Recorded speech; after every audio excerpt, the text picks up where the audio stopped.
Hello dear student. तो आज हम लोग नया लेक्चर स्टार्ट करने जा रहे हैं ऑर्गेनिक केमिस्ट्री के 11th क्लास का, जिसमें आज हम लोग देखेंगे ऑर्गेनिक केमिस्ट्री की IUPAC नेमिंग किस प्रकार से करते हैं।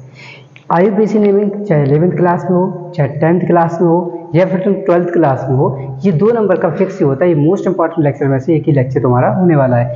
लेकिन एक लेक्चर में ऑर्गेनिक केमिस्ट्री की नेमिंग कभी भी कंप्लीट नहीं हो सकती।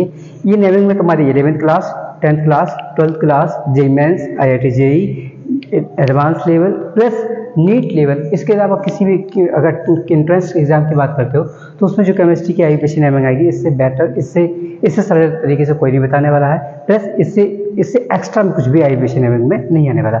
बस इस लेक्चर को, जो भी IUPAC की नेमिंग के लेक्चर होंगे, 3 से 4 लेक्चर में IUPAC पूरी कंप्लीट हो पाएगी। तो उन सारे लेक्चर को बहुत अच्छे से देखें और एग्जाम्पल मोस्ट ज़्यादा से ज़्यादा सॉल्व करें। ठीक है, तो let's start.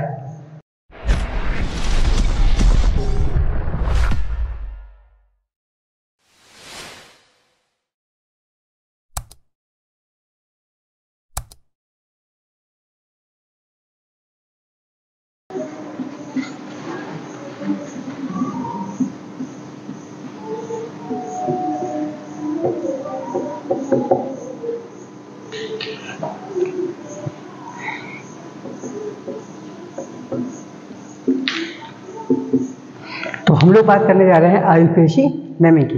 Actually IUPAC naming होता क्या है? IUPAC का नाम ही क्या होता है? पहली बात तो international union of pure applied chemist, इसका ये नाम होता है, जो कि 1887 में स्टार्ट किया गया था। और उसको क्रम बाई क्रम करके धीमे धीमे करके चेंज करते हुए 2014 जो लास्ट रूल का IUPAC का रूल आया था, वो 2014 में आया हुआ है, जिसके अंतर्गत कुछ रूल्स, जो पुराने रूल्स उसको डेवलप करके कुछ चीज़ों को बदला गया था। तो उनके बारे में भी हम लोग डिटेल में पढ़ेंगे एक एक करके। लेकिन अगर बात करते हैं रूल्स की तो ठीक है, लेकिन ये बनाया क्यों गया? तो एक्चुअली क्या हुआ था, इंटरनेशनल यूनियन पे एक ऐसी संस्था बनाई गई है जिसके केवल नाम देने का ही काम रखा गया। क्योंकि अदरवाइज ऐसा होता है कि जैसे कोई कहीं पे है, कोई किधर का है। जैसे मैं ही हूँ, अगर मेरा नाम मैं बोलूँ, मेरा नाम हृदय सोनी है, तो आप लोग मुझे हृदय सोनी के नाम से जानोगे। ठीक है, मैं चाहे इंडिया में हूँ या फिर अदर किसी भी कंट्री में हूँ, ये मेरा क्या एक इंटरनेशनल नाम की तरह से हो जाएगा, होगा। ठीक है, लेकिन अगर घर के नाम की बात करें, दोस्त यारों के नाम की बात करते हैं, तो वो डिफरेंट हो सकते हैं। ठीक है, तो जो इंटरनेशनल लेवल पे जो नाम चले जाते हैं, उन्हीं को क्या करते हैं, IUPAC एक डिसाइडेड करके देती है। जैसे कि हम लोग फिजिक्स में पढ़ते हैं, SI यूनिट पढ़ते हैं ना, कि वो यूनिट जो भी होगी 7 यूनिट में से बता दिए, तो हर एक को उसी यूनिट के अकॉर्डिंगली हम लोग हर पूरे ऑल ओवर द वर्ल्ड में जानते हैं। उसी प्रकार से IUPAC नेमिंग को होता है। चलो, तो फिर क्या होते हैं, कैसे होते हैं, इनको कैसे करते हैं, तो उनके बारे में समझते हैं। अगर IUPAC नेमिंग सीखना है तो ये जो मैं बताने जा रहा हूँ, ये बहुत मोस्ट इंपॉर्टेंट तुम्हारा एक पार्ट होने वाला है। ठीक है, तो IUPAC जो हमारा होता है 3 भागों में डिवाइडेड होता है। एक को कहते हैं हम लोग प्रीफिक्स, हिंदी मीडियम वाले भी इंग्लिश में ही नाम करें IUPAC के। अगर आप लोग को 2 नंबर अपने पक्के करने हैं, अगर आपको गलत करना हो तो कोई दिक्कत नहीं, लेकिन अगर 2 नंबर गलत नहीं सही ही करना है तो IUPAC नाम हमेशा इंग्लिश में ही लिखें। क्योंकि जो रूल्स होते हैं, देखना रूल्स में उसको खुद बताऊंगा क्या कुछ चीज़ें होती हैं। तो सबसे पहले बात करते हैं जो IUPAC नामिंग होते हैं, इनके हमें 3 चीज़ों में डिवाइडेड हो जाते हैं। वो तीनों को बहुत अच्छे से समझना है। अगर ये समझ लिया तो IUPAC नाम कभी भी गलत नहीं हो सकता है। तो पहले नंबर पर प्रीफिक्स, दूसरे नंबर पर हमारा रूट वर्ड, और तीसरे नंबर पर हमारा होता है सफिक्स। पूर्व लग्न, कार्बन परमाणु की संख्या, और अनुलग्न हम इसे क्या कहते हैं, हिंदी में कहते हैं पूर्व लग्न, कार्बन परमाणु की संख्या और अनुलग्न की बात करते हैं। अच्छा, ये पूर्व लग्न क्या होता है? पूर्व यानी पहले लगने वाले शब्द। पूर्व लग्न का मतलब क्या होता है? पहले लगने वाले। तो इसको प्रीफिक्स को हम लोग क्या करते हैं, 2 भागों में इसको भी बांट लेते हैं। पूर्व नहीं तो इसका मतलब समझ लो, प्रीफिक्स का मतलब होता है एक प्रकार से साइड चेन। क्या होता है? Side chain. जो भी साइड में लगा हुआ होगा वो सारी चीज़ें तुम्हारी प्रीफिक्स के अंदर करते हम लोग काउंट करते हैं। एक्चुअली जो हमारे पूर्व लग्न होते हैं, हमारे 2 प्रकार में डिवाइडेड हो जाते हैं, जिसमें सबसे पहले आता हमारा प्राइमरी प्रीफिक्स।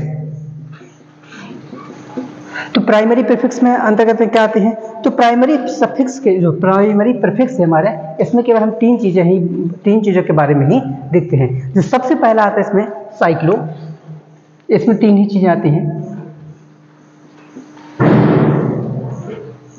बाईसाइक्लो और स्पाइरो। अभी स्पायरो, बाइसाइक्लो तो नाम नहीं सुने होंगे।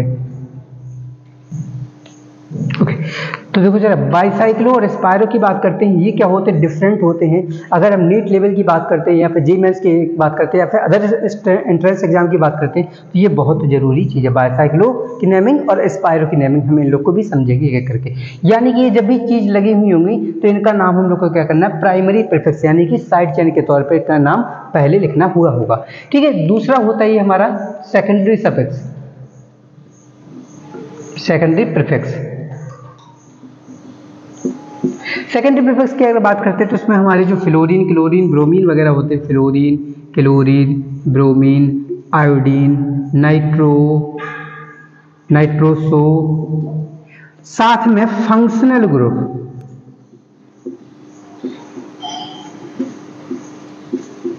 अब इसमें फंक्शनल ग्रुप आ गया सर, फंक्शनल ग्रुप तो सफिक्स में होते हैं। नहीं, फंक्शनल ग्रुप सफिक्स में तो होते हैं, लेकिन क्या होते हैं, प्राइमरी जो हमारे सेकेंडरी प्रीफिक्स के अंतर्गत भी ये काउंट किए जाते हैं। एक्चुअली होता क्या है इनमें, जब हमारे पास किसी आईपीसी नेमिंग में 2 सफिक्स आ जाएं तो हम लोग देखते हैं, पीरियोडिसिटी लिस्ट देखते हैं, उसमें जो ऊपर होता है वो सफिक्स में चला जाता है और जो नीचे वाले होते हैं वो प्रीफिक्स में आ जाते हैं, तो उनका नाम भी क्या होता है, हम लोग एज ए सेकेंडरी प्रीफिक्स के तरीके से लिखते हैं। इसीलिए क्या होता है, फंक्शनल ग्रुप को भी हम लोग सेकेंडरी प्रीफिक्स के अंतर्गत रख लेते हैं। बात करते हैं रूट वर्ड का मतलब क्या होता है, तो रूट वर्ड का मतलब होता है number of carbon atom, number of carbon atom यानी कि कार्बन परमाणुओं की संख्या।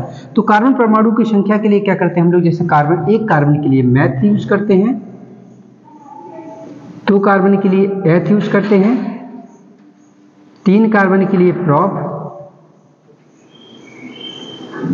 4 कार्बन के लिए ब्यूट, 4 कार्बन के लिए ब्यूट, 5 कार्बन के लिए पेंट,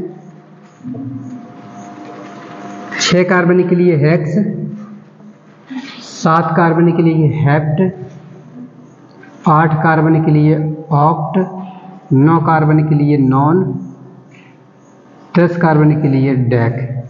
ये तो तुम्हें 10 तक बिल्कुल याद ही रखने हैं। ये अगर ये नहीं याद है तो तुम्हारा आईपीसी नेम कभी भी सही हो ही नहीं सकता है। तो ये तो बहुत जरूरी है। ये तो कार्बन परमाणु की संख्या के बारे में ही बताता है कि एक कार्बन है तो उसका नाम क्या होगा, 2 कार्बन है तो उसका नाम क्या होगा। जैसे हम लोग के स्कूल में रोल नंबर कहते हैं, स्कूल में क्या होता है, रोल नंबर 1 प्रेजेंट। अब रोल नंबर 1 का कुछ नाम होगा ना, तो वही इसी प्रकार एक प्रकार रोल नंबर लिखे हुए हैं, ये क्या लिखे, उनके नाम लिखे हुए हैं। इस तरीके से इनको क्या कर सकते हो, तुम याद भी कर सकते हो। लेकिन कार्बन 10 तक तो याद करना, लेकिन 11 कार्बन का भी जरूरत पड़ जाती है। तो 11 कार्बन को कहते हैं अनडेक, क्या कहते हैं इसको, अनडेक। और 12 कार्बन को कहते हैं हम लोग डूडेक। तो ये भी तुम लोग को याद रखने हैं दोनों ही।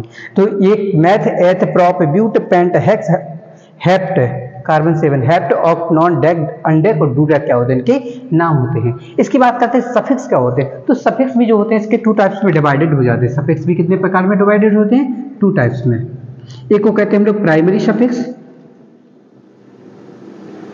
प्राइमरी सफिक्स यानी कि प्राइमरी अनुलग। एक को कहते हैं हम लोग द्वितीयक अनुलग यानी कि सेकेंडरी सफिक्स हम लोग क्या कहते हैं, उसे कहते हैं।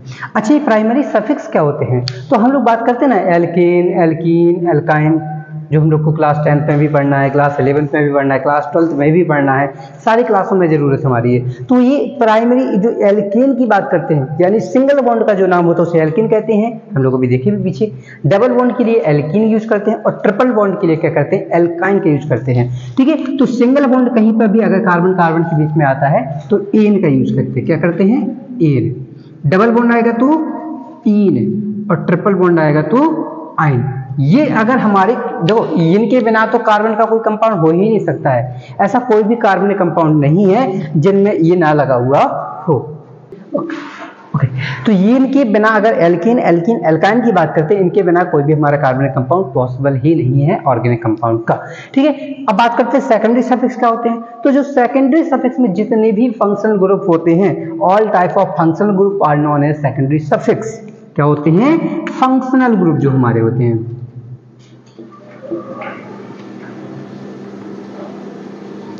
तो जितने भी फंक्शनल ग्रुप होते हैं वो सारे के सारे कहाँ होते हैं, सेकेंडरी सफिक्स में काउंट किए जाते हैं। अच्छा सर जी, अभी तो आप यहाँ भी लिखाए थे। तो यहाँ कब बोला है मैंने, जब 2 फंक्शनल ग्रुप आए तब क्या करते हैं, एक इधर काउंट होगा, एक इधर काउंट होगा।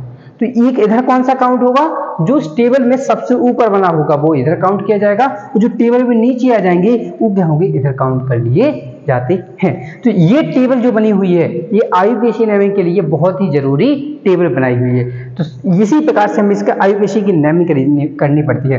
तो बस याद रखो प्रीफिक्स दो प्रकार के, साइक्लो बाईसाइक्लो स्पायरो यानी कि प्राइमरी सफिक्स, ए प्राइमरी प्रीफिक्स, दूसरी सेकेंडरी प्रीफिक्स के अंतर्गत जो आते हैं हमारे fluorine, chlorine, bromine, iodine, NO2, NO और फंक्शनल ग्रुप के भी कंपाउंड्स यहाँ पे प्रेजेंट हो सकते हैं। फिर रूट वर्ड, रूट वर्ड मतलब कार्बन परमाणुओं की संख्या, एक कार्बन को मैथ, एथ, प्रूफ, ब्यूट इनके क्या होते हैं, इनके अकॉर्डिंग इनको नाम दिया जाता है। फिर आता है सफिक्स, सफिक्स भी दो भागों में टूट जाता है। सफिक्स दो भागों में टूटने का मतलब एक प्राइमरी सफिक्स यानी एल्कीन, एल्कीन, एल्काइन, और दूसरा होता है सेकेंडरी सफिक्स। जितने भी फंक्शनल ग्रुप होते हैं वो सारे के सारे हमारे सेकेंडरी सफिक्स के अंतर्गत में काउंट किए जाते हैं। ठीक है, ये अपना जो एक कल बताया था उस चार्ट को, उसके बाद नेक्स्ट चार्ट ये अब आज वाला है, ये अपनी कॉपी में जरूर ड्रॉ कर लें। ये पूरा ऑर्गेनिक केमिस्ट्री का मोस्ट इंपॉर्टेंट चीजों में से है। ओके,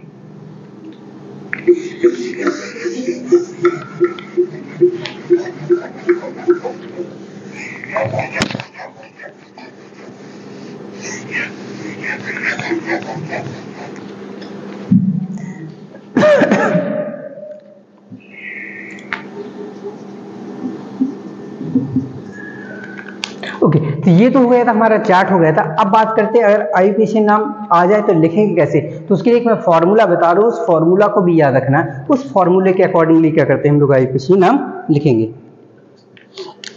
तो देखो सबसे पहले जब कभी नाम लिखना होगा तो प्रीफिक्स दो प्रकार के पढ़े थे हम लोगों ने, एक प्राइमरी एक सेकेंडरी प्रीफिक्स। तो सबसे पहले जो नाम लिखा जाएगा वो हमेशा सेकेंडरी प्रीफिक्स का रखेंगे। किसका रखेंगे?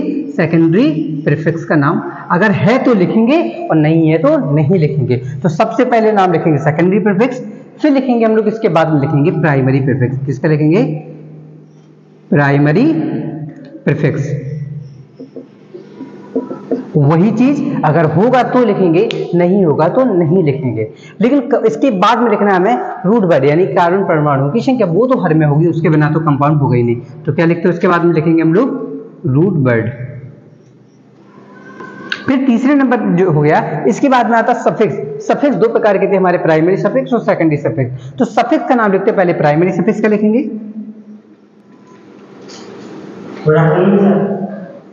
शांत रहना। तो सबसे पहले नाम किसका लिखेंगे? प्राइमरी सफिक्स का लिखेंगे। उसके बाद क्या करते हैं हम लोग? सेकेंडरी सफिक्स का नाम लिखते हैं।